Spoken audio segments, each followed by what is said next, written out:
പണ്ഡിതനാണ്, പണ്ഡിതന്റെ മോനാണ്, ഇതൊക്കെ പറഞ്ഞ ആളുകൾ കേട്ടോ.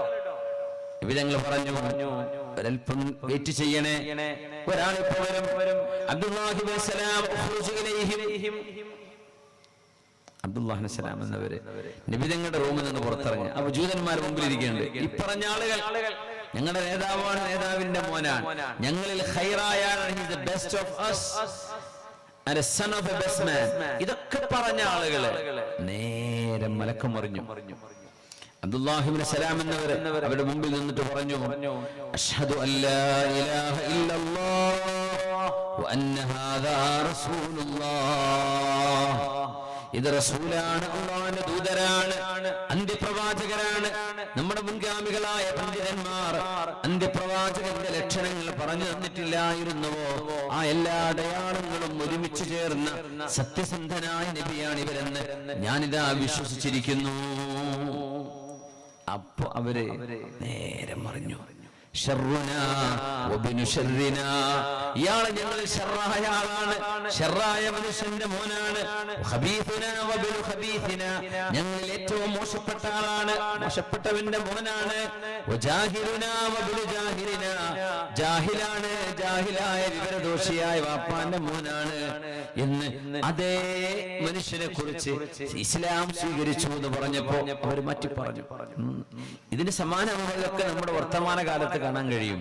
അങ്ങനെയാണ് തല കൊണ്ടുപോയി പൊക്കി നടക്കുന്ന ആളുകളൊക്കെ ഒരുപക്ഷെ അവരെങ്ങാനും ഇസ്ലാം സ്വീകരിച്ചാൽ പിന്നെ ചെറിയ അഭിഷേകങ്ങളാണ്, പിന്നെ മോശപ്പെട്ട വാക്കുകളാണ്. അതുവരെ വേണ്ടപ്പെട്ട ആളാണ്, പിന്നെ വേണ്ട. കമലാ സുരയ്യ എന്ന് പറയുന്ന ആ മഹദി, അവരുടെ ആദ്യകാലവും അവരുടെ കഥാകൃത്തായി ജീവിച്ചിരുന്ന കാലവും ഒക്കെ യൗവനവും ഒക്കെ മറ്റൊരു ജീവിതമാണ്. പക്ഷെ അവര് അടിമുടി മാറി അള്ളാഹുവിന്റെ ദീൻ നെഞ്ചിനോട് ചേർത്ത് വെച്ച് അവര് ഇസ്ലാം സ്വീകരിച്ചുകൊണ്ട് മരണപ്പെട്ടു. അതുവരെ മാധവിക്കുട്ടിയായിരുന്നപ്പോ എല്ലാവർക്കും വേണ്ടപ്പെട്ടിരുന്ന ആളായിരുന്നു. പക്ഷെ അവര് കമലാ സുരയ്യയായി മാറിയപ്പോ അത് പല ആളുകൾക്കും പിടിച്ചിരുന്നില്ല. നോർമലാണ്. അബ്ദുല്ലാഹിബ്നു സലാം എന്നവർ നേരെ മുമ്പിലാണ് ഇത് അനുഭവിച്ചത്. ഏതാനും മിനിറ്റുകൾ പോലും ആയില്ല, അപ്പോഴേക്കും ഈ പറഞ്ഞ ആളുകൾ മുഴുവൻ മാറ്റിപ്പറഞ്ഞു. സുബ്ഹാനല്ലാഹ്. അതുകൊണ്ട് ജൂതന്മാർ എന്ന് അല്ലാഹുവിന്റെ റസൂലിനെതിരെ, നബി തങ്ങളുടെ സന്ദേശത്തിനെതിരെ അതിന്റെ യാഥാർത്ഥ്യം മനസ്സിലാക്കാതെ അല്ലാഹുവിന്റെ ഹബീബിനെ അവർ അറ്റാക്ക് ചെയ്യുമായിരുന്നു. അതിന്റെ ഭാഗമായിരുന്നു ഒരു റൂമർ അവർ അഴിച്ചുവിട്ടത്. മദീനയിലെത്തിയ ഒരു മുസ്ലിമിനും പിന്നെ ഒരു ജീവനുള്ള കുഞ്ഞു ജനിക്കില്ല, അവർ ഇതോടെ തീർന്നു, അവസാനിച്ചു, അവർക്ക് മക്കൾ ജനിക്കൂല. ഇത് പറഞ്ഞു നടന്നപ്പോഴാണ് മഹാനായ അബ്ദുല്ലാഹിബ്നു സുബൈർ റളിയല്ലാഹു തആല അൻഹു അവരുടെ സർവമാന വെല്ലുവിളികളെയും തകർത്തുകൊണ്ട് അസ്മാ ബീവി ജന്മം കൊടുക്കുന്നത്. റളിയല്ലാഹു അൻഹ ഹവാരിയു റസൂലില്ലാഹ്, അല്ലാഹുവിന്റെ റസൂലിന്റെ ഇഷ്ടതോഴനായ സ്വഹാബി സുബൈർ ഇബ്നുൽ അവ്വാം, അശറത്തുൽ മുബശ്ശരീൻ, സ്വർഗ്ഗത്തിൽ പോകുന്ന 10 പേരിൽപ്പെട്ട ആളാണ്. ഈ മോന്റെ വാപ്പ സഅദിൻ സഈദിൻ സുബൈരിൻ തുൽഹത്തിൻ വഅബി ഉബൈദത്തിൻ വബിനി ഔഫിൻ ആശിരിൽ കറമി. സഅദിൻ സഈദിൻ സുബൈരിൻ, ആരായി സുബൈർ? സുബൈർ ഇബ്നുൽ അവ്വാം. ആരാണത്? അസ്മാ ബീവിയുടെ ഭർത്താവ്, സിദ്ദീഖ് എന്നവരുടെ മരുമകൻ. അവർ അല്ലാഹുവിന്റെ റസൂലിന്റെ ഹവാരിയാണ്, ഏറ്റവും അടുത്ത കൂട്ടുകാരനാണ് സ്വർഗ്ഗത്തിലെന്ന് പുണ്യ നബി സല്ലല്ലാഹു അലൈഹി വസല്ലം. ആരാണ് ഈ കുഞ്ഞിന്റെ ഉമ്മ എന്നറിയോ? അസ്മാ ബീവി ദാത്തുൻ നിതാഖൈൻ, 2 ബെൽറ്റുകളുടെ ഉടമ എന്നാണ് ചരിത്രം അറിയപ്പെടുക. എന്താ 2 ബെൽറ്റ്? ബീവിക്ക് എന്തിനായിരുന്നു ബെൽറ്റ്? അസ്മാ ബീവിക്ക് എന്നറിയോ? അല്ലാഹുവിന്റെ റസൂലിന് ഭക്ഷണം കൊണ്ടുപോയി കൊടുക്കാൻ സൗർ ഗുഹയിലേക്ക്, ആ വലിയ മാമലയിലേക്ക് പൂർണ്ണ ഗർഭിണിയായിരിക്കെ. ഇത് കഴിഞ്ഞിട്ട് അവരുടനെ മദീനത്തേക്ക് യാത്ര ചെയ്തു. ആ സമയം നബിതങ്ങളുടെ ഭക്ഷണം പാത്രം കെട്ടിവെക്കാൻ ഒരു കയറ് കിട്ടാതെ വന്നപ്പോ മഹദി റളിയല്ലാഹു അൻഹു വസ്ത്രം കെട്ടിയിരുന്ന ഒരു ബെൽറ്റ് ഉണ്ടായിരുന്നു, തോലിന്റെ ബെൽറ്റ്. ആ ബെൽറ്റ് 2 ഭാഗമാക്കി ചീന്തിയെടുത്തു. അതിലൊന്ന് വസ്ത്രം കെട്ടി, മറ്റേ പകുതി കൊണ്ട് എന്ത് ചെയ്തു? അവര് ഭക്ഷണ പാത്രം കെട്ടിവെക്കുകയും ചെയ്തു. എന്നിട്ട് അതും പിടിച്ചിട്ടാണ് മലമുകളിലേക്ക് കയറിപ്പോയിരുന്നത്. അതിന്റെ പേരിൽ നബിതങ്ങളുടെ പേരാണ് ദാത്തുൻ നിതാഖൈൻ, the woman of 2 belts. 2 ബെൽറ്റുകളുടെ അധിപതിയായ Mahdi എന്ന് സ്വർഗ്ഗത്തിൽ അല്ലാഹു അവർക്ക് സ്വർഗീയ വസ്ത്രങ്ങൾ നൽകുമെന്ന് പുണ്യ നബി സല്ലല്ലാഹു അലൈഹി വസല്ലം. അതായിരുന്നു അസ്മാ റളിയല്ലാഹു അൻഹ. മഹദി റളിയല്ലാഹു അൻഹ വളരുന്നത് അല്ലാഹുവിനെയും അവന്റെ റസൂലിനെയും ഇഷ്ടപ്പെടുന്ന ഒരു കുടുംബത്തിലാണ്. ആ കുടുംബത്തിൽ അനാവശ്യ വർത്തമാനങ്ങളില്ല. ആ കുടുംബത്തിൽ ഫൗൾ ലാംഗ്വേജ് ഉപയോഗിക്കില്ല. മോശപ്പെട്ട വാക്കുകൾ എല്ലാ ഭാഷയിലുണ്ടല്ലോ. കുട്ടികളൊക്കെ ഏറ്റവും ആദ്യം പഠിക്കുക മോശപ്പെട്ട വാക്കുകളാണ്, പിന്നെയാണ് നല്ല വാക്ക് പഠിക്കുള്ളൂ. അങ്ങനെയാണ് സാധാരണ സ്കൂളിലൊക്കെ പോയാലേ അതുവരെ നല്ല വർത്തമാനം മാത്രം പറഞ്ഞ് മോന് കാണാം വളരെ മോശപ്പെട്ട വേർഡ്സ് ഒക്കെ പഠിച്ച് തിരിച്ചു വരുന്നു. ഏത് ഭാഷ, പുതിയൊരു ഭാഷ പഠിക്കുകയാണെങ്കിൽ നമ്മുടെ മലയാളികളുടെ അറബികളെ പറ്റിക്കല്, അറബികളെ നല്ല വാക്കാന്ന് വിചാരിച്ചിട്ട് മലയാളത്തിലെ തെറി പറയുന്ന വാക്കൊക്കെ പഠിപ്പിച്ചു കൊടുക്കുന്നുണ്ട്. ആ സാധു അസ്സലാമു അലൈക്കും എന്ന് പറഞ്ഞിട്ടായിരിക്കും പറയാം സുബ്ഹാനല്ലാഹ്. എന്നിട്ട് ബാക്ക് പോയി ചിരിക്കുന്നുണ്ടാവും ഈ അറബി പറഞ്ഞത് കേൾക്കാൻ വേണ്ടിയിട്ട്. അങ്ങനെയൊന്നും ചെയ്യരുത്. മോശപ്പെട്ട വാക്കുകൾ ആരെയും പഠിപ്പിക്കരുത്. എത്ര കാലം ആ പഠിപ്പിക്കപ്പെട്ട ആള് പറയുന്നുണ്ടോ അത് അയാള് പിന്നെ ആർക്ക് പഠിപ്പിക്കുന്നുണ്ടോ ഇതിന്റെ ഒക്കെ കുറ്റം ഈ പഠിപ്പിച്ചു കൊടുത്ത ആൾക്കുണ്ടാവും. നല്ലത് പഠിപ്പിച്ചാൽ കൂലിയും കിട്ടും. അപ്പോ അസ്മാ ബീവിയുടെ മോൻ അങ്ങനെ ഒരു കുടുംബത്തിലാ ജനിക്കുന്നത്. ആ കുടുംബത്തിൽ മോശപ്പെട്ട വാക്കുകളില്ല. ആരാ അവിടുത്തെ വല്യാപ്പാന്നറിയോ? അല്ലാഹുവിന്റെ റസൂലിന്റെ ഇഷ്ടതോഴനായ അബൂബക്കർ ഇബ്നു അബീ ഖുഹാഫ, അബൂബക്കർ സിദ്ദീഖ് റളിയല്ലാഹു അൻഹു. നബിയോട് ചോദിച്ച ചോദ്യം എത്ര മനോഹരമാണ്. നബിയെ, സ്വർഗത്തിന്റെ 8 വാതിലുകളിൽ ഓരോ വാതിലിക്കലും ഓരോ ഇബാദത്ത് ഇഷ്ടപ്പെട്ട ആളുകൾക്കുള്ള വാതിലുകളാണ്. ബാബുർ റയ്യാൻ. റമളാൻ വരാനായി, റജബായി ആയി തുടങ്ങി. 2 ദിവസം കഴിഞ്ഞാൽ റജബാവും, പിന്നെ ശഅബാൻ, റമദാൻ. നോമ്പ് ഇഷ്ടപ്പെടുന്ന ആളുകൾക്ക് ബാബുർ റയ്യാനിലൂടെ, ബാബു സ്വലാ നിസ്കാരത്തിന്റെ ആളുകൾ, ബാബുൽ ജിഹാദിലൂടെ പോകുന്നു, ബാബു സദഖയിലൂടെ പോകുന്നവര്. നബിയെ, ഓരോരുത്തരെയും ഒരേ ഒരു വാതിലിലൂടെ മലക്കുകൾ വിളിച്ചാൽ മാലഹു ബുദ്ദുൻ, അതിന് കുഴപ്പമൊന്നുമില്ല. പക്ഷേ എല്ലാ വാതിലിലൂടെയും നിസ്കാരവും ഇഷ്ടമാണ് അയാൾക്ക്, സ്വതക്കയും ഇഷ്ടമാണ്, നോമ്പും ഇഷ്ടമാണ്, ഖുർആനും ഇഷ്ടമാണ്. ഇങ്ങനെ ഒരാൾക്ക് ഇതൊക്കെ ഇഷ്ടാകുമ്പോ 8 കവാടങ്ങളിലൂടെയും മലക്കുകൾ വിളിക്കുമോ നബിയെ? അങ്ങനെ സംഭവിച്ച എന്തായിരിക്കും? 8 വാതിലൂടെയും ഒരാളെ വിളിക്കാൻ, അല്ലെങ്കിൽ ഒരു വാതിലൂടെ വിളിക്കൂ, ഇതിലവാന്നേ പറയുള്ളൂ. ഇതെല്ലാം ഇഷ്ടപ്പെടുന്ന ഒരാളുണ്ടാവോ? നഅം വഅൻത മിൻഹും. അബൂബക്കറെ, നിങ്ങൾ അവരിൽപ്പെട്ട ആളാണ്. മൻ അസ്ബഹ മിൻകുമുൽ യൗമ സായിമാ. നിസ്കാരം കഴിഞ്ഞ് സുബ്ഹി നേരം അല്ലാഹുവിന്റെ റസൂൽ ചോദിച്ച ചോദ്യമാണ്, നിങ്ങളിൽ നിന്ന് ആരൊക്കെയാണ് നോമ്പെടുത്തിട്ടുള്ളത്? സുന്നത്ത് നോമ്പ് ആർക്കുണ്ട്? ആർക്കില്ല, ഒരാൾക്ക് മാത്രം. അനയാ റസൂലല്ലാഹ്, എനിക്കിന്ന് നോമ്പുണ്ട്. ആരെ? സിദ്ദീഖ് റളിയല്ലാഹു അൻഹു. മൻ സാറ മിൻകുമുൽ യൗമ മരീദാ. നിങ്ങളിൽ ആരെങ്കിലും ഇന്ന് ഒരു പാവപ്പെട്ട രോഗിയെ പോയി സന്ദർശിച്ചിട്ടുണ്ടോ? ഒരു രോഗിയെ സന്ദർശിച്ച ആളുകളുണ്ടോ നിങ്ങളിൽ? ആരും കൈവക്കുന്നില്ല. അനയാ റസൂലല്ലാഹ്, ഞാൻ ഇന്നത് ചെയ്തിട്ടുണ്ട്. നേരം വെളുത്തിട്ടേ ഉള്ളൂ. മൻ അത്അമ മിസ്കീനൻ, മൻ അത്അമ മിൻകുമുൽ യൗമ മിസ്കീനാ. ഇന്നത്തെ ദിവസം ഒരു പാവപ്പെട്ടവനെ ദാനം ചെയ്തവർ ആരെങ്കിലും നിങ്ങളിലുണ്ടോ? ഒരു ഭക്ഷണം കൊടുത്ത ആള് ഇന്ന് നിങ്ങളിൽ ആരെങ്കിലും ഒരാൾക്ക് ദാനം ചെയ്തിട്ടുണ്ടോ? ആര്? സ്വഹാബി. അവര് ചെയ്യുന്നവരാ, പക്ഷെ അന്ന് സിദ്ദീഖ് തങ്ങൾ മാത്രമേ ഉള്ളൂ. അനയാ റസൂലല്ലാഹ്. നിങ്ങളിൽ ആരെങ്കിലും ഇന്ന് ജനാസയുടെ കൂടെ പോയിട്ടുണ്ടോ?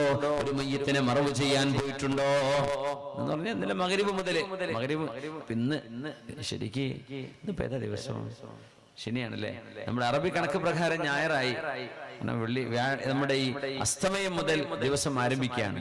ഈ രാത്രി ശരിക്കും ഞായറിന്റെ രാത്രിയാണ്. അതുകൊണ്ട് ഈ വടക്കൻ മലബാറിലൊക്കെ, കാസർഗോഡ് ഭാഗങ്ങളിലൊക്കെ ഈ രാത്രിക്ക് എന്താ പറയാ, ഇവിടുത്തെ വേള് എന്ന് പറയുമ്പോ ശനിയാഴ്ച അസ്തമിച്ച ഞായറാഴ്ച രാത്രിയാണ് പരിപാടി എന്നാ പറയാ. ഇത് ശരിക്കും ഞായറാഴ്ച രാവായി മാറിക്കഴിഞ്ഞു. അപ്പൊ മഗ്രിബ് മുതൽ സമയമുണ്ട്. അതാ തങ്ങൾ ചോദിക്കുന്നത്, ആരെങ്കിലും ഒരു ജനാസയെ അനുഗമിച്ചിട്ടുണ്ടോ? അനയാ റസൂലല്ലാഹ്. അപ്പോഴാണ് നബി തങ്ങൾ പറഞ്ഞത്, ഈ ഗുണങ്ങളെല്ലാം നോമ്പ്, പാവപ്പെട്ടവരെ സഹായിക്കുക, രോഗസന്ദർശനം, മയ്യത്തിന്റെ കൂടെ പോവുക, ഇതെല്ലാം ഒരു മനുഷ്യൻ ഒരാളിൽ ഒരുമിച്ച് കൂടിയാൽ ഇല്ലാ ദഖലൽ ജന്ന, അവർക്ക് സ്വർഗ്ഗം ഉറപ്പാണെന്ന് പുണ്യ നബി സല്ലല്ലാഹു അലൈഹി വസല്ലം. ഇതൊക്കെ കിട്ടിയ മഹാനാണ് അബൂബക്കർ സിദ്ദീഖ് റളിയല്ലാഹു അൻഹു. മദീന പള്ളിയിലേക്ക് വരാനുള്ള എല്ലാ വാതിലുകളും നിങ്ങൾ അടച്ചു വെക്കണേ. ഇല്ലാ ഖൗഖത അബീബക്കറിൻ, അബൂബക്കറിന്റെ വീട്ടിൽ നിന്ന് റളിയല്ലാഹു അൻഹു വരുന്ന വാതില്, ആ വാതില് മാത്രം ബാബു സിദ്ദീഖ് തുറന്നു കിടന്നോട്ടെ, അതടക്കണ്ട. സല്ലല്ലാഹു അലൈഹി വസല്ലം വഫാത്താകാൻ പോകുമ്പോൾ മിമ്പറിൽ കയറി ഹബീബ് പറഞ്ഞില്ലയോ, നിങ്ങൾ ആരെല്ലാം എനിക്ക് ഉപകാരം ചെയ്തിട്ടുണ്ടോ അവർക്കെല്ലാം ഞാൻ തിരിച്ചുപകാരം ചെയ്തു കൊടുത്തിട്ടുണ്ട്. നിങ്ങൾ ചെയ്ത ഉപകാരത്തിന് ഞാൻ തിരിച്ചു തന്നിട്ടുണ്ട്. ഒരാളൊഴികെ ലാ യുകാഫിഉഹാ അലൈഹി ഇല്ലല്ലാഹ്, എനിക്ക് ഉപകാരം ചെയ്ത് തിരിച്ച് അതുപോലെ പ്രത്യുപകാരം ചെയ്യാൻ എന്നെ കൊണ്ടായിട്ടില്ല. അങ്ങനത്തെ ഒരാളുണ്ടെങ്കിൽ അത് അബൂബക്കറാണ് സിദ്ദീഖ് റളിയല്ലാഹു അൻഹുവാണ്. അതിന് പകരം അല്ലാഹുവേ കൊടുക്കൂ, എന്നെ കൊണ്ട് കൊടുക്കാൻ കഴിയില്ല എന്ന് ഹബീബായ റസൂലുള്ളാഹി സ്വല്ലല്ലാഹു അലൈഹി വസല്ലം.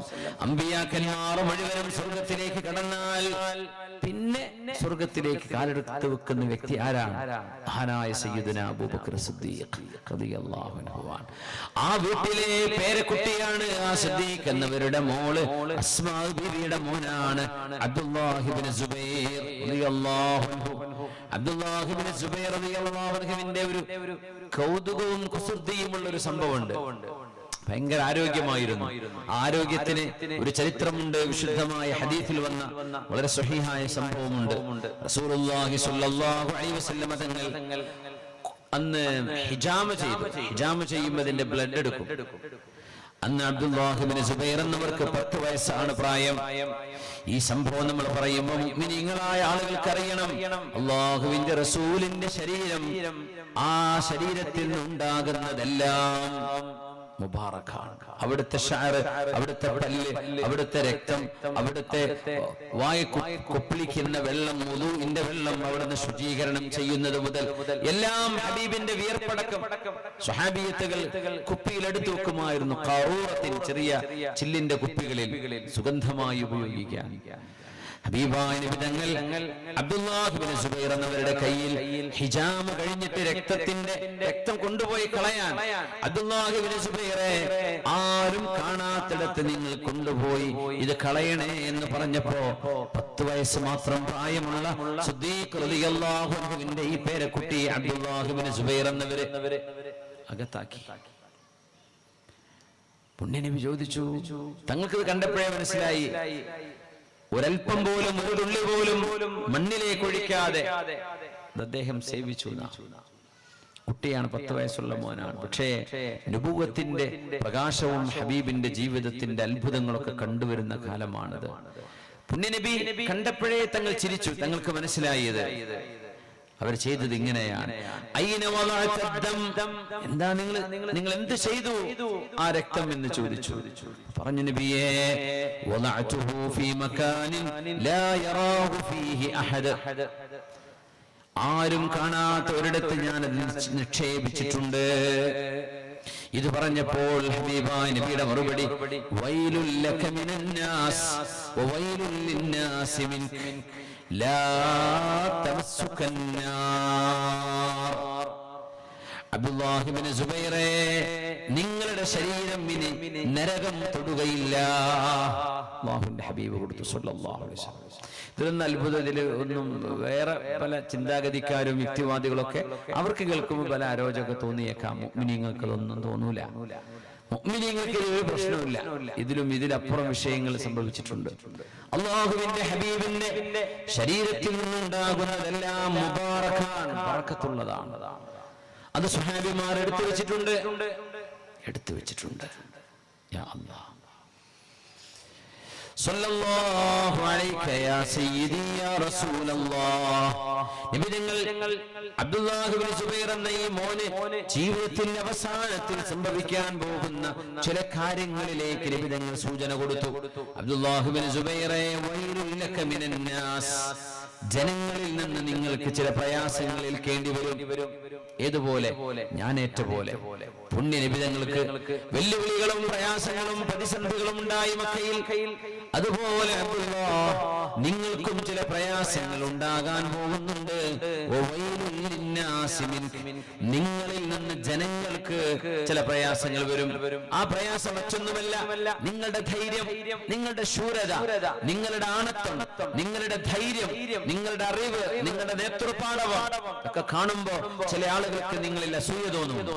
അതും സംഭവിക്കാൻ പോകുന്നുണ്ട്. അബ്ദുള്ള എന്നിട്ട് പറഞ്ഞു, പരിശുദ്ധമായ ഹബീബിന്റെ ദം അശ്ശരീഫ്, വിശുദ്ധമായ ആ രക്തം ശരീരത്തിലേക്ക് ചേർന്ന് കിടക്കുന്ന വിശുദ്ധനായ സ്വഹാബിയോട് നബി തങ്ങൾ പറഞ്ഞു, മോനെ അബ്ദുള്ള, ഇനി ഒരിക്കലും നിങ്ങളുടെ ശരീരം നരകം തൊടുകയില്ല മോനെ, ശരീരം നരകം തൊടുകയില്ല. കാരണം അല്ലാഹുവിന്റെ ഹബീബിന്റെ ശരീരത്തിന്റെ ഭാഗമായത്, ആ പുണ്യ ശരീരത്തിന്റെ ഭാഗമായത് ഈ മഹാന്റെ ദേഹത്ത് കിടക്കുകയാണ്. ആസാറുകൾ, അടിസ്ഥാനമുള്ള ആസാറുകൾക്ക് ഭയങ്കര സംഭവമാണ്. അതിലൊന്നും ഒരാൾക്കും ഒന്നും നിഷേധിക്കാനോ അവമതിക്കാനോ അതിനെ മോശപ്പെടുത്തി പറയാനോ ഒന്നും പാടില്ല. ആസാറുകളുടെ വിഷയം പറയുമ്പോൾ അത് അടിസ്ഥാനപരമായിട്ടുള്ളതാണോ ഇല്ലയോ എന്ന് മാത്രമേ ചർച്ച നടക്കൂ. അത് യഥാർത്ഥമാണെങ്കിൽ പിന്നെ ഒന്നും അവിടെ ഇല്ല, ഒന്നും പറയാൻ പറ്റില്ല. ആസാറുകൾ ഒരുപാട് ഇടങ്ങളിലുണ്ട്. ബൈത്തുൽ മുഖദ്ദസിന്റെ അടുത്ത് ഖുബ്ബത്തു സുഹറയുണ്ട്, നബി തങ്ങൾ മിഅ്റാജിന് പോയ പാറയുണ്ട്. ആ പാറയുടെ മുകളിലാണ് സ്വർണ്ണ കുബ്ബയുള്ള പള്ളിയുള്ളത്, ഖുബ്ബത്തു സുഹറ മസ്ജിദ് ഉള്ളത്. മസ്ജിദ് ഖുബ്ബത്തു സുഹറ അബ്ദുൽ മലിക് ബിൻ മർവാന്റെ കാലത്തുണ്ടാക്കിയ ആ ഒരു മസ്ജിദ്, പിന്നെ സ്വലാഹുദ്ദീൻ അയ്യൂബി തങ്ങളുടെ കാലത്ത് പുതുക്കി പണിത ആ ഒരു മസ്ജിദ്. അതിന്റെ ആ പാറയുടെ മുകളിൽ നിന്നാണ്, പാറയാണ്, ആ പാറന്റെ മുകളിൽ ഇപ്പൊ പള്ളിയാണ്, നമുക്ക് ഉള്ളിലേക്ക് കടക്കാം. ആ പാറ ഒരു ഗ്ലാസ് വെച്ചിട്ട് ഇങ്ങനെ ഒരു ബൗണ്ടറി ആക്കി വെച്ചിട്ടുണ്ട്. അതിനുള്ളിൽ ഒരു ഗ്ലാസിന്റെ ഒരു കവറിനുള്ളിൽ പുണ്യ നബി തങ്ങളുടെ വിശുദ്ധമായ തലയിൽ അവിടുത്തെ ഷഅർ മുബാറക് അവിടെ സൂക്ഷിച്ചു വെച്ചിട്ടുണ്ട്. സുഗന്ധമുണ്ട്, അതിന് കാണാൻ കഴിയും. തുർക്കിയിൽ മഹാനായ അബു അയ്യൂബ് അൽ അൻസ്വാരി റളിയല്ലാഹു അൻഹുവിന്റെ മഖാമുണ്ട് തുർക്കിയിലെ യൂറോപ്യൻ സൈഡിൽ. അയ്യൂബ് സുൽത്താൻ എന്നാണ് ആ പ്രൊവിൻസിന് പറയുന്ന പേര് തന്നെ. ആ പ്രൊവിൻസ് അറിയപ്പെടുന്നത് അയ്യൂബ് സുൽത്താൻ എന്നാണ്. അയ്യൂബ് സുൽത്താൻ എന്നാണ് അത് ഉദ്ദേശിക്കുന്നത്. അയ്യൂബ് സുൽത്താൻ, പോലീസിനൊക്കെ പോലീസ് വണ്ടിമൊക്കെ കാണും അങ്ങനെ, അയ്യൂബ് സുൽത്താൻ പോലീസ്, അങ്ങനെ അയ്യൂബ് സുൽത്താൻ. അബു അയ്യൂബ് അൽ അൻസ്വാരി തങ്ങളെയാണ് അവർ അത്രയും ബഹുമാനമാണ്. അവിടെ ഹബീബായ നബി തങ്ങളുടെ ഷഅർ മുബാറക് സൂക്ഷിച്ചത് നമുക്ക് സിയാറത്ത് കാണിച്ചു തരും, കാണാൻ പറ്റും, അവിടെ തൊട്ടടുത്ത് കാണാൻ പറ്റും. പിന്നെ ഒരുപാട്, ഒന്നിലേറെ, ഒരു 10 ഉണ്ടാകും. ഇസ്തംബൂളിലെ തന്നെ ടോപ്പ് കാപ്പി മ്യൂസിയത്തിൽ പുണ്യനബി തങ്ങളുടെ പല്ലിന്റെ ഒരു അംശമുണ്ട്. അവിടുത്തെ ഷഅർ മുബാറക്കുണ്ട്, നിബിതങ്ങൾ ഉപയോഗിച്ച വടിയുണ്ട്, തങ്ങളുടെ വാളുണ്ട്, തങ്ങളുടെ ചെരുപ്പുണ്ട്, ഒരുപാട് സാധനങ്ങൾ, ആധാറുകൾ. ഉസ്മാനി ഭരണാധികാരികൾ ഔലിയാക്കന്മാരുടെ ഓരം ചെന്ന് ഔലിയാക്കന്മാരെ കൂടെ പിടിച്ച് ജീവിച്ച ആളുകളാണ് ഉസ്മാനികൾ. ഒട്ടോമൻ ഭരണാധികാരികൾ നമ്മുടെ കുട്ടികൾ പഠിക്കുന്നത് ഉസ്മാനി ഭരണാധികാരികളാണ്. ആ ഭരണാധികാരികൾ ആധാറുകൾ സൂക്ഷിച്ചവരായിരുന്നു. ഇന്നും നമുക്കവിടെ ചെന്നാൽ കാണാൻ കഴിയും. യഹ്യാ നബി അലൈഹിസ്സലാമിന്റെ, മൂസ നബിയുടെ വടിയുണ്ട് ഇവിടെ. സുബ്ഹാനല്ലാഹ്. ഫാത്തിമ റളിയല്ലാഹു അൻഹയുടെ വസ്ത്രമുണ്ട്, അലി റളിയല്ലാഹു അൻഹുവിന്റേതുണ്ട്. അതൊക്കെ ചരിത്രപരമായി പശ്ചാത്തലമുള്ള തെളിവുള്ള ഒരു സംഗതിയാണ്, വളരെ നൂറ്റാണ്ടുകളായി സൂക്ഷിക്കുന്നതാണ്. ഒരുപാട് ഇടങ്ങളിലുണ്ട്, ഒരുപാട് സ്ഥലങ്ങളിലുണ്ട്. ഏതായിരുന്നാലും മഹാനായ ഇബ്നു സുബൈർ, അബ്ദുല്ലാഹ് ഇബ്നു സുബൈർ റളിയല്ലാഹു അൻഹു, പുണ്യനബി തങ്ങളുടെ ശരീരത്തിന്റെ ഭാഗമായത് ആ ശരീരത്തിലേക്ക് ചേർന്നതിൽ പിന്നെ ഭയങ്കരമായ ശക്തിയായിരുന്നു, അതിശക്തനായിരുന്നു അബ്ദുല്ലാഹ് ഇബ്നു സുബൈർ എന്നവർ റളിയല്ലാഹു തആല അൻഹു. ഭയങ്കരമായ ശക്തി, ശാരീരികമായ പുഷ്ടി മഹാനവറുകൾക്ക് അല്ലാഹു നൽകിയിട്ടുണ്ട്. ബഹുമാനപ്പെട്ടവരുടെ ശരീരം അങ്ങനെയായിരുന്നു. സീറ അലാമുൻ നുബലായിൽ ഇമാം ദഹബി അബ്ദുല്ലാഹ് ഇബ്നു സുബൈർ എന്നവരെ സംബന്ധിച്ച് പറഞ്ഞെടുത്ത് കാണാൻ കഴിയും, 7 ദിവസം തുടർച്ചയായി നോമ്പെടുത്തിരുന്നു. സർദൻ, അതായത് നോമ്പ് മുറിക്കൂല, രാത്രിയും പകലും അങ്ങനെ സ്ട്രൈറ്റ് നോമ്പെടുത്തിരുന്ന 7 ദിവസം നോമ്പെടുത്ത് ഒരു കുഴപ്പമുണ്ടാവില്ല. അങ്ങനത്തെ ശക്തിയുള്ള മഹാനായിരുന്നു അബ്ദുല്ലാഹ് ഇബ്നു സുബൈർ എന്നവർ. വയുഫ്തിറു ഫിൽ യൗമി ത്ഹാമിൻ, 8ാം ദിവസമേ മഹാൻ നോമ്പ് മുറിക്കാറുണ്ടായിരുന്നുള്ളൂ എന്ന് അബ്ദുല്ലാഹ് ഇബ്നു സുബൈർ തങ്ങളെ സംബന്ധിച്ച് ഇമാം ദഹബി രേഖപ്പെടുത്തിയത് കാണാൻ കഴിയും. വേറെയും റിജാലിന്റെ ഉലമാ. അഅ്ബദന്നാസ്, ഭയങ്കരമായ ഇബാദത്തായിരുന്നു റളിയല്ലാഹു അൻഹു.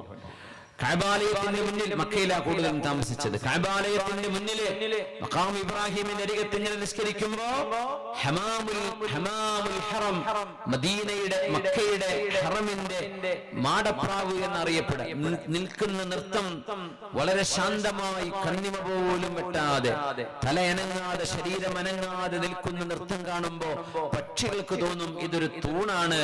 അങ്ങനെ മഹാന്റെ തലയിൽ വന്ന് പക്ഷികൾ ഇരുന്ന് പാറിപ്പോകാറുണ്ട്, അനങ്ങാറില്ല. അങ്ങനെ നിന്ന് നിസ്കരിച്ചിരുന്ന മഹാനാണ് സിദ്ദീഖ് തങ്ങളുടെ പേരക്കുട്ടിയായ ഈ അബ്ദുല്ലാഹി ഇബ്നു സുബൈർ റളിയല്ലാഹു തആല. നമ്മുടെ സംഘാടകര് ബക്കറ്റുമായിട്ട് വരുന്നുണ്ട്, സാന്ദർഭികമായിട്ട് അറിയിക്കുകയാണ്. എല്ലാവരും ഒന്ന് കാര്യമായിട്ടൊന്ന് സഹായിക്കണം. നിങ്ങളൊക്കെ നമ്മുടെ ഈ മദ്രസയുടെ ഇതിന്റെ ബാധ്യത, നമ്മൾ കാണുന്ന പണിക്കും ഒരുമിച്ചൊരു 15 ലക്ഷമാണ് കാണുന്നത്. അത് നിങ്ങൾ എന്ത് ചെയ്യുക, നമ്മുടെ പരിസരത്ത് നിന്ന് വന്ന ആളുകളൊക്കെ ഇവിടെ ഉണ്ട് ഈ സദസ്സിൽ. അൽഹംദുലില്ലാഹ്, എല്ലാവരും ഒന്ന് ആഞ്ഞു പിടിച്ചാൽ നമുക്കത് വിജയിപ്പിക്കാൻ കഴിയും. എല്ലാവരും എഴുന്നേറ്റൊരു 3 സ്വലാത്ത് ചൊല്ലി നമ്മുടെ CH സെന്ററിന്റെ, ചാരിറ്റി സെന്ററിന്റെ നമ്മുടെ പ്രിയങ്കരായ വോളണ്ടിയർമാർ, അവരാണ് ഈ പരിപാടി നിയന്ത്രിച്ചു കൊണ്ടിരിക്കുന്നത്. ഇൻഷാ അല്ലാഹ് നിങ്ങളെ സമീപിക്കുന്നു. എല്ലാവരും നല്ല ഒരു സംഖ്യ കേട്ടോ, അത് എത്രയാണെന്ന് നിങ്ങൾക്ക് മുടച്ചോനെ അറിയുള്ളൂ. അതുകൊണ്ട് അതിന്റെ കൂലി ഭയങ്കരമായിരിക്കും. 3 സ്വലാത്ത് ചൊല്ലിയ നമ്മൾ സല്ലു അലൻ നബി മുഹമ്മദിൻ വആലി اللهم صل على سيدنا محمد وعلى آل سيدنا محمد وبارك وسلم عليه اللهم صل على سيدنا محمد وعلى آل سيدنا محمد وبارك وسلم عليه اللهم صل على سيدنا محمد وعلى آل سيدنا محمد وبارك وسلم عليه. കയ്യൊക്കെ ഒന്ന് പൊക്കി നോക്കി ഇരിക്കുന്നതിന് മുമ്പ് ഒന്ന് കയ്യൊക്കെ ഒന്ന് 2-3 പ്രാവശ്യം ഒന്ന് പൊക്കി താഴ്ത്തിക്കൊന്ന് ഇരുന്നാല് നല്ലൊരു സുഖം ഉണ്ടാവും. ഒരു ചെറിയൊരു എക്സസൈസ്. പറ്റുമെങ്കിൽ കസേര അങ്ങോട്ടൊന്ന് മാറിയിരിക്കുക, ഇപ്പുറത്തുള്ള ആൾ ഇങ്ങോട്ട് ഇരിക്കുക, ഒന്ന് അങ്ങോട്ടും ഒന്ന് കസേര ഒന്ന് എക്സ്ചേഞ്ച് ചെയ്താലേ. ഞങ്ങൾ ഇന്നലെ അവിടെ വരുമ്പോ അവരൊന്ന് പറ്റി നോക്കിയ ഐഡിയ, നല്ലൊരു ഫ്രഷ്നെസ് തോന്നും നമ്മൾ ഇരുന്നോടൊന്നൊന്ന് മാറിയിരിക്കുമ്പോഴേ. അപ്പോ പറ്റണമെങ്കിൽ ചെയ്തോളി, ഇടയ്ക്ക് കസേര വലിക്കരുതേ, ബുദ്ധിമുട്ടാകരുത്. അൽഹംദുലില്ലാഹ്, അല്ലാഹു ഖബൂൽ ചെയ്യട്ടെ, അല്ലാഹു സ്വീകരിക്കട്ടെ. വളരെ മനോഹരമായ ഒരു സദസ്സാണിത്. ഇൻഷാ അല്ലാഹ് വൈകില്ല. നമ്മൾ പറഞ്ഞ സമയം, ഇനി ഞാൻ പറഞ്ഞ സമയം കണക്കാക്കുകയാണെങ്കിൽ 1 മണിക്കൂറാണുള്ളത്. 1 മണിക്കൂർ കൃത്യമായിരിക്കും കേട്ടോ, നമ്മള് ഓൺ ടൈം ആയിരിക്കും ഇൻഷാ അല്ലാഹ്. 1 മിനിറ്റ് പോലും ഒന്നും വൈകൂല. 11:45 എത്ര 10:45 11:45 ഇൻഷാ അല്ലാഹ് വിഷയം അവസാനിപ്പിച്ചിരിക്കും. പിന്നെ 5 മിനിറ്റ് കൊണ്ട് ദുആ കഴിയും ഇൻഷാ അല്ലാഹ്. അല്ലാഹു തആല ഖബൂൽ ചെയ്യട്ടെ, അല്ലാഹു സ്വീകരിക്കട്ടെ. എൻ്റെ ഇടയ്ക്ക് തിരക്കുണ്ട്, നിങ്ങൾ പോയിക്കോളിട്ടോ, കുഴപ്പമൊന്നുമില്ല ഇൻഷാ അല്ലാഹ്. കുട്ടികൾ ഉറങ്ങി, നിങ്ങൾക്ക് ക്ഷീണം ഉറക്കൊക്കെ വരുന്നുണ്ടെങ്കിൽ നിങ്ങൾ പോയിക്കോളി, അതിനൊന്നും പ്രശ്നമില്ല. മുസ്തഫക്ക് അല്പം പോകണ്ടെന്നൊക്കെ പറയില്ലേ, ഞാൻ പോയിക്കോളി എന്നാ പറയാം. അവർക്ക് തിരക്കുണ്ടെങ്കിൽ പോയിക്കോട്ടെ, നമ്മൾ പിടിച്ചു വെക്കാൻ പറ്റുമോ? അൽഹംദുലില്ലാഹ്. ചിലപ്പോൾ ചില ആളുകൾ ഇരിക്കാൻ കൂട്ടാക്കൂല, റോഡ് സൈഡിലൊക്കെ നിന്നിങ്ങനെ കേൾക്കും. അവർക്ക് അതായിരിക്കും ഇഷ്ടം. അവരെ പിടിച്ചിങ്ങോട്ട് വരുമെന്ന് പറഞ്ഞ് വിളിക്കേണ്ട ആവശ്യമില്ല. അവർക്ക് വേണമെങ്കിൽ വന്നിവിടെ ഇരിക്കൂലേ. അപ്പോൾ ചിലപ്പോൾ നിന്ന് കേൾക്കാനായിരിക്കും ഇഷ്ടപ്പെടുന്നുണ്ടാവും. എന്നാൽ പിന്നെ അങ്ങ് പോകാം, എവിടെ ഇരിക്കുമ്പോൾ ഇനി എന്തെങ്കിലുമൊക്കെ ചോദ്യം വന്നാലോ, അല്ലെങ്കിൽ ഇടയ്ക്ക് എണീറ്റ് പോരുമ്പോൾ പ്രയാസമായി പോയാലോ എന്ന് വിചാരിച്ച് ദൂരങ്ങളിൽ നിൽക്കുന്നവരുണ്ടാവും. ആയിക്കോട്ടെ, ദൂരെങ്കിലും എവിടെയെങ്കിലും ഇരുന്നാൽ എൽമിന്റെ സദസ്സിന്റെ ഒരു ഓരത്തൊക്കെ ഉണ്ടല്ലോ, അതിനൊക്കെ കൂലി കിട്ടൂലേ. അൽഹംദുലില്ലാഹ്. ഏതായിരുന്നാലും അല്ലാഹു ദുആക്ക് ഉത്തരം കിട്ടുന്ന സദസ്സാക്കി അല്ലാഹു മാറ്റി തരട്ടെ. ആമീൻ യാ റബ്ബൽ ആലമീൻ. നമ്മുടെ CH ചാരിറ്റബിൾ സെന്ററിന്റെ പ്രവർത്തകന്മാരാണ് ഞങ്ങൾ സമീപിക്കുന്നത്. ഇൻഷാ അല്ലാഹ് എല്ലാവരും സഹകരിക്കണം. ജസാക്കുമുല്ലാഹു ഖൈറാ. റസൂലുള്ളാഹി സ്വല്ലല്ലാഹു അലൈഹി വസല്ലം തങ്ങളുടെ പുണ്യവും പൊരുത്തവും കിട്ടിയ സ്വഹാബി അബ്ദുല്ലാഹി ഇബ്നു സുബൈർ ഇബ്നുൽ അവ്വാം റളിയല്ലാഹു അൻഹുമാ. യാ അല്ലാഹ്, ഹബീബിൽ നിന്ന് ഇതൊക്കെയാണ് അവർ കരസ്ഥമാക്കുന്നത്. സ്വർഗമാണ് ഹബീബിൽ നിന്ന് അവർ വാങ്ങിയത്. ലാ തമസ്സുകന്നാർ, അബ്ദുല്ലാഹി ഇബ്നു സുബൈറേ, നിങ്ങളുടെ ശരീരം നരകം തൊടുകയില്ല. ഇത് പറഞ്ഞു കിട്ടിയാ മതി, കഴിഞ്ഞു, രക്ഷപ്പെട്ടു. ലാ തമസ്സുകന്നാർ. ഹബീബായ നബി തങ്ങളോട്, നബിയേ എനിക്ക് വസ്ത്രം വേണം, ഭക്ഷണം വേണം എന്ന് ചോദിച്ചവരുണ്ട്. അച്ഛനീ മിമ്മാ അഅതാകല്ലാഹ്, അല്ലാഹു നിങ്ങൾക്ക് തന്നതിൽ നിന്ന് എനിക്ക് തരൂ നബിയേ. നബിക്ക് ആരെങ്കിലൊക്കെ എന്തെങ്കിലും ഹദിയോ സമ്മാനമോ കൊണ്ടുപോയി കൊടുക്കും. അപ്പൊ ചില ആൾക്കാർ എന്ത് ചെയ്യും, അതെനിക്ക് തരും നബിയെ. തങ്ങൾക്ക് ഇഷ്ടപ്പെട്ട ഒരു വസ്ത്രം, ഒരു പെണ്ണ് വസ്ത്രം നെയ്തുണ്ടാക്കിയിട്ട് നബിക്ക് കൊണ്ടുപോയി കൊടുത്തതാണ്. അതൊരു സഹാബി കണ്ണുവെച്ചു. അങ്ങനെ പുണ്യ നബിയോട്, നബിയെ അന്നൊരു ദിവസം ഒരു ഉമ്മ നിങ്ങൾക്ക് ഒരു വസ്ത്രം തന്നില്ലേ, ഒരു തുണി, അതെനിക്ക് തരുമെന്ന്. റസൂലുള്ളാഹി തങ്ങൾ അന്നത് അതൊടുത്താ വന്നത്. തങ്ങൾ ഇപ്പൊ വരാന്ന് പറഞ്ഞ് വീടിനുള്ളിലേക്ക് ചെന്നു. വസ്ത്രം മാറിയിട്ട് ആ വസ്ത്രം ഇയാൾക്ക് കൊണ്ടുപോയി കൊടുത്തു. അപ്പൊ സ്വഹാബിമാർ ചോദിച്ചു, എന്ത് പണിയാ നിങ്ങളാ ചെയ്തത്? നബിക്ക് അത്രയും ഇഷ്ടപ്പെട്ട് നബി ധരിച്ച ഒരു സാധനം. ഈ അറബികൾക്ക്, അറബി കൾച്ചറിലൊക്കെ ഒരു, നമ്മുടെ മലയാളത്തിലൊന്നും അതില്ല കേട്ടോ, അതുകൊണ്ട് ആരും അത് ചെയ്യാൻ നിൽക്കണ്ട. അറബികൾക്കൊരു കൾച്ചർ ഉണ്ട്. എങ്ങനെ അവരുടെ ദേഹത്തോ കയ്യിലോ വീട്ടിലോ ഉള്ള സാധനം, അത് ഇപ്പൊ കയ്യിൽ, ഉദാഹരണം വാച്ച് നോക്കിയിട്ട്, നിങ്ങളുടെ വാച്ച് ഭയങ്കര രസമുണ്ടല്ലോ, എവിടുന്ന് അത് വാങ്ങിച്ചത്, എത്രയാ അതിന് വില, ഏതായി ബ്രാൻഡ്, നല്ല രസമുണ്ടല്ലോ എന്ന് അവരുടെ കയ്യിലുള്ള ഒരു സാധനം കമന്റ് ചെയ്ത് പറഞ്ഞാൽ, അതിനങ്ങനെ പുകഴ്ത്തി പറഞ്ഞാൽ ഉടനെ എന്നാ നീ എടുത്തോ എന്ന് പറഞ്ഞു കൊടുക്കും. അത് അവരുടെ ഒരു കൾച്ചറാണ്. ചില ആൾക്കാരൊക്കെ അങ്ങനെ പറഞ്ഞിട്ട് അടിച്ചു മാറ്റി പോരാറുണ്ട്. അങ്ങനെ മലയാളത്തിൽ പറഞ്ഞാൽ കിട്ടൂലേ, വെറുതെ പറഞ്ഞ് ടൈം വേസ്റ്റ് ആക്കണ്ട. നമ്മുടെ നാട്ടിൽ അങ്ങനെ കൾച്ചർ ഇല്ല. ഞാൻ വാങ്ങിച്ചാന്ന് തന്നെ പറയുള്ളൂ അല്ലെ. പക്ഷെ ചില ആളുകളെങ്കിലും സ്നേഹത്തോടെ, വേണോ ഇഷ്ടാണോ കൊണ്ടുപോയിക്കോ എന്ന് പറയും. അത്രയും ദയാവായ്പും സ്നേഹവും ഒക്കെയുള്ള ഈമാനുള്ള ആളുകൾ അങ്ങനെ എടുത്തു കൊടുത്തേക്കാം. ഒരു സാധനത്തെ നോക്കിയിട്ട് ഇങ്ങനെ ഇഷ്ടാണെന്ന് പറഞ്ഞാൽ അത് അവർക്ക് കൊടുക്കണം എന്നാണ്. അങ്ങനെയൊക്കെ ഉണ്ട്. നമ്മൾ കൊടുക്കാന്നവന് പൊരും പറമ്പറക്കം കൊടുക്കേണ്ടി വരും അല്ലേ. അപ്പൊ കൊച്ചു കൊച്ചു സാധനങ്ങൾക്ക് അത് പറയുള്ളേ. അപ്പൊ പുണ്യ നബി തങ്ങളോട്, നബിയെ അങ്ങയുടെ ഈ വസ്ത്രം എനിക്ക് ഇഷ്ടം. അപ്പൊ സ്വഹാബി പറഞ്ഞു, എന്തേ നിനക്കറിയില്ലേ നബി തങ്ങളോട് അങ്ങനെ പറഞ്ഞാൽ തങ്ങൾ എടുത്തു തരുമെന്ന്? അത് നീ ചോദിക്കാൻ പാടുണ്ടോ? തങ്ങൾ എത്രയും ഇഷ്ടപ്പെട്ട് ധരിച്ച ഒരു സാധനമല്ലേ നീ ചോദിച്ചത്, അത് മോശമായി പോയി എന്ന് കൂടുതലുള്ള ആളുകളൊക്കെ പറഞ്ഞപ്പോ അദ്ദേഹം പറഞ്ഞു, പിന്നെ ഞാനത് ചോദിച്ചത് ഒരു തുണി കിട്ടണം എന്ന ആഗ്രഹത്തിനല്ല. നാളെ മരിച്ചു പോകുമ്പോ എന്റെ ഖബറിൽ, എന്റെ കഫംപുടയിൽ നിബിതങ്ങളുടെ ശരീരം തൊട്ട ഒരു വസ്ത്രം എന്റെ കഫംപുടയിൽ വെച്ചിട്ട് എന്നെ മറവു ചെയ്യണം. അതിനുവേണ്ടിയാണ് ഞാനത് ചെയ്തത്. ഇതെന്റെ കഫനാണ്. മഹാനവറുകളെ ആ വസ്ത്രത്തിലാണ് കഫൻ ചെയ്തതും അങ്ങനെയാണ് അദ്ദേഹത്തെ മറവു ചെയ്തതും എന്ന് ഹദീസിൽ കാണാൻ കഴിയും. സ്വഹാബിമാർ വന്ന് ചോദിക്കുകയായിരുന്നു. അങ്ങനെ ചില അറാബികളെങ്കിലും പുണ്യനബിയോട് ഭക്ഷണം വേണമെന്ന് ചോദിക്കാറുണ്ട്, വസ്ത്രം വേണം, എനിക്ക് ഒട്ടകമില്ല. ഒരാൾ വന്ന് ചോദിച്ചപ്പോഴാണ് തങ്ങൾ തമാശ പറഞ്ഞത് സല്ലല്ലാഹു അലൈഹി വസല്ലം, അച്ഛനീ നാഖ, എനിക്കൊരു ഒട്ടകം വേണം നബിയെ. നാഖത്ത് എന്ന് പറയുമ്പോൾ പെണ്ണൊട്ടകമാണ്. അപ്പോ തങ്ങൾ പറഞ്ഞു, ബൽ നുഅ്തീക് ഇബ്നൻ നാഖ, ഒരു പെണ്ണൊട്ടകത്തിന്റെ കുട്ടിയെ തരാം. അപ്പൊ പറഞ്ഞു, നബി ഇതെന്ത് കഥ, എനിക്ക് യാത്ര ചെയ്യണം, ഒരു കുട്ടിയെ കിട്ടിയിട്ട് എന്ത് കാര്യമാണ്? അപ്പൊ തങ്ങൾ പറഞ്ഞു, എല്ലാ ഇബിലും, എല്ലാ ജമലും, എല്ലാ ഒട്ടകവും ഒരു നാക്കത്തിന്റെ മകൻ തന്നെയല്ലേ, അല്ലെങ്കിൽ മോളല്ലേ? ഒരു നാക്കത്ത് പ്രസവിച്ചാലല്ലേ അത് ഒട്ടകാവുള്ളൂ. ഏതൊട്ടകവും ഒരു പെണ്ണൊട്ടകത്തിന്റെ മോനല്ലേ എന്ന് നബി തങ്ങൾ തമാശ പറഞ്ഞിരുന്നു സല്ലല്ലാഹു അലൈഹി വസല്ലം. ചില ആളുകൾ നബിയോട് അങ്ങനെയൊക്കെ വന്ന് ചോദിക്കുക. ഒരാൾ വന്ന് നബി തങ്ങളുടെ ദേഹത്തെ ഷാള്, അന്ന് തങ്ങൾ ഷർട്ട് ധരിച്ചില്ല, ഒരു ഷാളായിരുന്നു, ആ ഷാളങ്ങ് ബാക്ക് നിങ്ങൾ പിടിച്ചു വലിച്ചു. നമുക്കറിയാലോ ചരിത്രം, വളരെ സ്വഹീഹായ ഹദീസാണത്. ചോദിച്ച ചോദ്യം എന്താ? അത് അതിലും വലിയ അത്ഭുതം.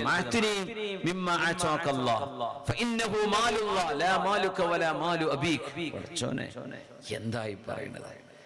നബി എനിക്ക് പൈസ തരുന്ന ചോദിക്കുന്നത്. പക്ഷേ ഈ പൈസ നബി ഇത് നിങ്ങളുടേതല്ല, നിങ്ങളുടെ ഉപ്പാന്റേത് ഉമ്മാന്റേതും അല്ലല്ലോ, അള്ളാന്റേതല്ലേ തരുന്നത്. തങ്ങൾ പറഞ്ഞു, അൽമാലു മാലുല്ലാഹ്, സമ്പത്ത് അല്ലാഹുവിന്റേത് തന്നെയാണ്. അറാബി, നീ എന്നെ ഇങ്ങനെ വേദനിപ്പിച്ചില്ലേ, ഇതിൽ തിരിച്ച് നിന്നെ വേദനിപ്പിക്കുന്നു. അത് പറ്റില്ല എന്ന് പറഞ്ഞു. അതെങ്ങനെ? നീ എന്റെ ദേഹത്തിന്റെ ഷാള് കണ്ട് വലിച്ചിട്ട് ഇതാ മുറിവായിരിക്കെ, ചോര പൊടിയാൻ നിൽക്കാൻ. അപ്പൊ ഇതിന് വിശ്വാസം എടുക്കും, നിന്നെ ഇതുപോലെ ചെയ്യുന്നു. അപ്പൊ പറഞ്ഞു, ഞാൻ കേട്ടിട്ടുണ്ട് നിങ്ങളോട് ആരെങ്കിലും മോശമായി പെരുമാറിയാൽ നിങ്ങൾ തിരിച്ചിങ്ങോട്ട് മോശമായി പെരുമാറില്ല. ആ ധൈര്യത്തിലാണ് ഞാൻ ചെയ്തത്. തങ്ങൾ പറഞ്ഞു, നിന്നോട് പ്രതികാരമൊന്നുമില്ല, ഞാൻ തമാശ പറയാം. എന്നിട്ട് നബി തങ്ങൾ വീട്ടിലുള്ളത് എടുത്തുകൊണ്ടുപോയി കൊടുത്തു. ഒന്നും ഉണ്ടാവില്ല വീട്ടിൽ. ഹബീബിന്റെ വീട്ടിൽ ഈത്തപ്പഴം ഉണ്ടാവും ഏതെങ്കിലും, അത് കുറച്ച്, അല്ലെങ്കിൽ ഒരൽപ്പം ഉണക്കമുന്തിരി കാണും, അല്ലെങ്കിൽ മണ്ണിന്റെ പാത്രങ്ങൾ കാണും, അല്ലെങ്കിൽ ഓല കൊണ്ട് മുടഞ്ഞുണ്ടാക്കിയ പായ കാണും. കാണും, നുരുമ്പിയത് ഇത്രയും ഉണ്ടാവും. അതൊക്കെ ഓരോരുത്തരെടുത്ത് കൊണ്ടുപോകാറാ. പിന്നെ ആരെങ്കിലും കൊണ്ടുവന്ന് നബിക്ക് ഹദിയ കൊടുക്കും. തങ്ങൾ ആരെങ്കിലും ഒരാൾ, ഒരു വിദേശിയായ ആൾ മദീനത്ത് വന്നാൽ തങ്ങളുടെ വീട്ടിൽ കൊണ്ടുപോയ ഭക്ഷണം കൊടുക്കുക. അതായിരുന്നു ഹബീബ് സല്ലല്ലാഹു അലൈഹി വസല്ലം. നമ്മളിപ്പോ പള്ളിക്ക് മദ്രസം കൊടുക്കുക എന്നൊക്കെ പറഞ്ഞാൽ നമ്മുടെ എല്ലാ ആവശ്യം കഴിഞ്ഞ് മിച്ചുണ്ടെങ്കിൽ തന്നെ കൊടുക്കൂല. അതിൽ നിന്ന് തന്നെ എന്തെങ്കിലുമൊക്കെ വളരെ കുറഞ്ഞ വലിയ കുഴപ്പമില്ലാതെ കീറി ബാങ്കിൽ എടുക്കാത്ത നോട്ടൊക്കെ ഉണ്ടെങ്കിൽ എടുത്തിട്ട് കൊടുക്കുക. ഇങ്ങനെയൊക്കെ ചെയ്യുന്ന മനുഷ്യന്മാരുണ്ട്. സ്വഹാബികൾ ചെയ്തത് അങ്ങനെയല്ല. അവർക്ക് ഏറ്റവും ഇഷ്ടമായത്, അവർക്ക് ഏറ്റവും അവർക്ക് തന്നെ ആവശ്യമുണ്ട്, എന്നാലും അള്ളാഹുവിന്റെ ആവശ്യമാണ് മുന്നിൽ എന്ന് പറഞ്ഞു കൊടുത്തവരാണ്. അങ്ങനെ നമ്മുടെ പള്ളികൾക്കൊക്കെ പിന്നെ വഖഫ് സ്വത്തുകൾ ഉണ്ടായത്. ഇവിടെ ഈ ലാൻഡ് നമുക്ക് നൽകിയ ഒരു ഇതിലേക്ക് കുറച്ച് സ്ഥലം അനുവദിച്ച ഒരു ഹൈന്ദവ സഹോദരൻ, എന്താ പ്രസാദോ പ്രസാദ് എന്ന് പറയുന്ന ഒരു സഹോദരൻ, അതേ സ്ട്രോക്ക് ആയിട്ട് ആശുപത്രിയില്ല എന്ന് പറഞ്ഞു. അള്ളാഹു അദ്ദേഹത്തിന് ശിഫ കൊടുക്കട്ടെ. അള്ളാഹുവിന്റെ മസ്ജിദിനും അനുബന്ധ കാര്യങ്ങൾക്കും ചെയ്ത അദ്ദേഹത്തിന്റെ ആ ഒരു വലിയ നന്മക്ക് പകരം പടച്ച തമ്പുരാൻ അദ്ദേഹത്തിന് വളരെ പെട്ടെന്ന് ശമനം നൽകി, ശിഫ നൽകി, പൂർണ്ണാരോഗ്യം അള്ളാഹു നൽകട്ടെ. ഹിദായത്ത് കൊണ്ട് അള്ളാഹു അനുഗ്രഹിക്കട്ടെ. ആമീൻ യാ റബ്ബൽ ആലമീൻ. നമ്മുടെ കാരണവന്മാർ, മുൻഗാമികളായ ആളുകൾ, അവരൊക്കെ നമ്മുടെ പള്ളികൾക്ക് സ്ഥലം കൊടുക്കും. ഇന്ന് ആരെങ്കിലും പള്ളിക്ക് വഖഫ് കൊടുക്കുന്നുണ്ടോ? 5 സെന്റിന്റെ വക പള്ളിക്ക് ആരെങ്കിലും ചെയ്യുന്നുണ്ടോ? ഈ കിട്ടിയത് നമ്മൾ പോയി മരിച്ചു കിടക്കുന്ന സ്ഥലം പോലും നമ്മുടെ മുൻഗാമികൾ കൊടുത്തതല്ലേ? അന്നൊരു നാട്ടിലെ ഏറ്റവും വലിയ വീട് ആ നാട്ടിലെ പള്ളിയായിരിക്കും. സ്വന്തം വീടൊക്കെ ചെറുതായിരിക്കും, എന്നാലും അള്ളാഹുവിന്റെ വീട് വലുതാവട്ടെ. അള്ളാഹുവിന്റെ വീടിന് തെങ്ങുകളായിട്ടും കൃഷിയായിട്ടും റബ്ബറായിട്ടും സ്ഥലമായിട്ടും വസ്തുവായിട്ടും നമ്മൾ കൊടുക്കുകയാണ്. ഇങ്ങനെ ചെയ്തിരുന്ന നമ്മുടെ ഉപ്പാരും നമ്മുടെ ഉപ്പാപ്പമാരും ഉമ്മാമ്മമാരും ഒക്കെ അവരുടെ ഈമാനിന്റെ എത്രയോ താഴെയാണ് നമ്മൾ കിടക്കുന്നത്. നമുക്ക് എന്തെങ്കിലും കീശയിലെ പൈസ എന്തെങ്കിലും എടുത്തെടുത്ത് ഈ ഒരു ബാധ്യത തീർക്കാനും ഇവിടുത്തെ കാര്യങ്ങൾ ചെയ്യാനുമേ നമ്മളിപ്പോ ഉദ്ദേശിക്കുന്നുള്ളൂ. അതുപോലും നമ്മളെ കൊണ്ടാവുന്നില്ല. ഒരു പക്ഷേ നമ്മുടെ ഉപ്പാപ്പമാരുടെ കയ്യിലുണ്ടായിരുന്നതിനേക്കാളും സമ്പാദ്യം അള്ളാഹു നമുക്ക് തന്നിട്ടുണ്ടായിരിക്കും. അന്ന് ഒരണ, അരണ, 4 അണ ഇത്രയൊക്കെയല്ലേ ഉള്ളൂ സമ്പാദ്യങ്ങള്. സുബ്ഹാന ജല്ല ജലാലു. മഹാനായ അഷ്റഫുൽ ഖൽഖ് തങ്ങളോട് ഇങ്ങനെ ചോദിക്കും ചില ആളുകൾ. പക്ഷേ ചില ആളുകൾ നബി തങ്ങളോട് സ്വർഗം ചോദിച്ചു വാങ്ങി. അല്ലാഹുവിന്റെ ഹബീബ് കൊടുത്തു. മഹാനായ റബീഅത്ത് ഇബ്നു മാലിക് അൽ-അസ്ലമി റളിയല്ലാഹു അൻഹുവിനോടാണ് സല്ലി യാ റബീഅ, ചോദിച്ചോളൂ, എന്താണ് നിങ്ങൾക്ക് വേണ്ടത്? ഹദീസിൽ കാണാം, ആളുകൾ നബി തങ്ങളോട് ഭക്ഷണവും വസ്ത്രവും പൈസയും ചോദിക്കുന്ന കാലത്ത് ഞാൻ അല്ലാഹുവിന്റെ റസൂലിനോട് സ്വർഗം ചോദിച്ചു. തങ്ങൾ ചോദിച്ചു, എന്താ വേണ്ടത് റബീഅ എന്ന് ചോദിച്ചു. അപ്പൊ പറഞ്ഞു, റബീഅത്ത് ഇബ്നു കഅബ് അസ്ലമി ആന്റെ റസൂലിന്റെ ഖാദിമീങ്ങളിൽപ്പെട്ട ഒരു ഖാദിമാണ്. അവര് പറഞ്ഞു, അസ്അലുക മുറാഫഖതക ഫിൽ ജന്നah, നബിയെ സ്വർഗ്ഗത്തിൽ അങ്ങയുടെ കൂടെ കഴിയാനുള്ള ഭാഗ്യം എനിക്ക് വേണം നബിയെ. അസ്അലുക മുറാഫഖതക ഫിൽ ജന്നah, നബിയുടെ കൂടെ സ്വർഗ്ഗത്തിൽ. ആസിയ ബീവി ചോദിച്ചത് അങ്ങനെയാണ്, സഅലത്തിൽ ജിവാറ ഖബല ബൈത്ത്, വീട് ചോദിക്കുന്നതിന് മുമ്പ് അള്ളാഹുവിന്റെ സാന്നിധ്യം ചോദിച്ചു ആസിയ ബീവി. അള്ളാഹുവേ, എനിക്ക് അള്ളാഹുവേ, എനിക്ക് നിന്റെ അരികത്ത് ഒരു സ്വർഗത്തിലെ വീട് വേണം റബ്ബേ. നിന്റെ അരികത്ത്, നിന്റെ ചാരത്ത്. സുഹ്ബത്ത് വലിയൊരു വിഷയമാണ്. നമ്മുടെ അരികത്ത് നല്ല അയൽവാസികൾ ഉണ്ടാകുന്ന നന്മയാണ്. മരിച്ചു കിടക്കുമ്പോ തൊട്ടടുത്ത ഖബറിലെ ആള് സ്വാലിഹായ ഒരു മനുഷ്യനാവുന്നത് നന്മയാണ്. ഒരുപാട് ചരിത്രങ്ങളുണ്ട് കേട്ടോ.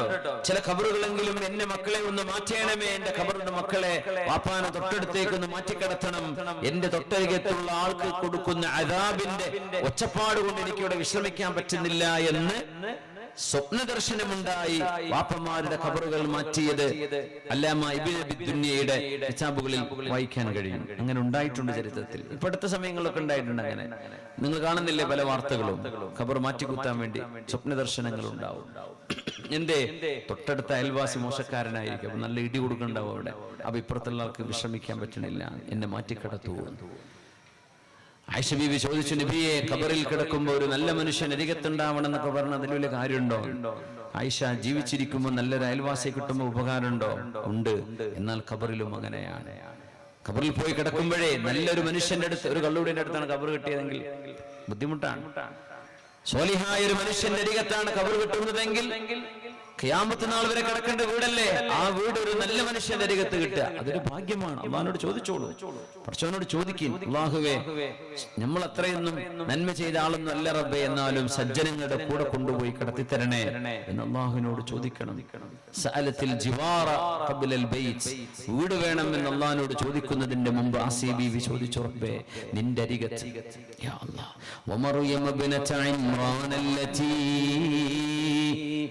ومريم ابنة بسم الله الرحمن الرحيم وضرب الله مثلا للذين آمنوا امرأة فرعون إذ قالت رب ابن لي عندك بيتا في الجنة ونجني من فرعون وعمله ونجني من القوم الظالمين ومريم ابنة عمران التي أحصنت فرجها فنفخنا فيه من روحنا وصدقت بكلمات ربها وكتبه وكانت من القانتين. അല്ലാഹുവിന്റെ റസൂലിന്റെ മുമ്പ് മൂസ നബി അലൈഹിസ്സലാമിന്റെ കാലക്കാരാണ് ആസിയ ബീവി റളിയല്ലാഹു അൻഹ. ഫറോവ ഉപദ്രവിച്ചപ്പോൾ അല്ലാഹുവേ എന്റെ ഭർത്താവ് ഫറോവ കിങ്കരനായ ഭരണാധികാരി, അധികാരമുണ്ട്, സമ്പത്തുണ്ട്, സൈന്യമുണ്ട്, പട്ടാളമുണ്ട്, റബ്ബേ വിശ്വാസികളെ അതിക്രൂരമായി ശിക്ഷിക്കുകയാണ്. അല്ലാഹുവേ നീ രക്ഷിക്കണേ, നാളെ നിന്റെ അരികത്ത് എനിക്കൊരു വീട് തരയണമേ എന്ന് അല്ലാഹുവിനോട് പ്രാർത്ഥിച്ച ഫറോവയുടെ ഭാര്യ സത്യവിശ്വാസികൾക്ക് മുഴുവനും ആണിനും പെണ്ണിനും ഉദാഹരണമാണ്. ആണിനും പെണ്ണിനും വിശ്വാസികൾക്ക് ഉദാഹരണമായി റബ്ബ് നിശ്ചയിച്ചതൊരു പെണ്ണിനെയാണ്. രണ്ട് പെണ്ണുങ്ങൾ, ഒന്ന് ആസിയ റളിയല്ലാഹു അൻഹ, മറ്റൊന്ന് മറിയം ബീവി. അഹ്സനത് ഫർജഹ, വ്യഭിചാരം ചെയ്തില്ല മറിയം ബീവി റളിയല്ലാഹു അൻഹ എന്ന് ഖുർആൻ ചെറുപ്പക്കാരിയായ മഹദിയെ സംബന്ധിച്ച് പറഞ്ഞു. ഒരു തെറ്റിലേക്കും പോയില്ല. ചാരിത്രശുദ്ധി ഉണ്ടായിരുന്ന മോളാണ് മറിയം, ഈസാ നബിയുടെ ഉമ്മയായ മറിയം റളിയല്ലാഹു അൻഹ. അവർ രണ്ടുപേരുമാണ്. നോക്കണം, മുഅ്മിനീങ്ങളുടെ ഉദാഹരണം അല്ലാഹു വെച്ചത് രണ്ട് പെണ്ണുങ്ങളെയാണ്. പിന്നെ അവിശ്വാസികൾക്ക് ഉദാഹരണം വെച്ചത് രണ്ട് പെണ്ണുങ്ങളാണ്, അതും രണ്ട് പ്രവാചകന്മാരുടെ ഭാര്യമാർ. പക്ഷെ അവർ മോശക്കാരായിരുന്നു. وضرب الله مثلا للذين كفروا امرأة نوح وامرأة لوط كانتا تحت عبدين من عبادنا صالحين فخانتاهما فلم يغنيا عنهما من الله شيئا وقيل ادخلا النار مع الداخلين. ലൂത്ത് അലൈഹിസ്സലാമിന്റെയും നൂഹ് അലൈഹിസ്സലാമിന്റെയും ഭാര്യമാർ, രണ്ടുപേരുടെയും പെണ്ണുങ്ങൾ, അവരാണ് അവിശ്വാസികൾക്കുള്ള ഉദാഹരണം. അല്ലാഹു നശിപ്പിച്ചു അവരെ, ഒന്നും അവർക്ക് രക്ഷ കിട്ടിയില്ല.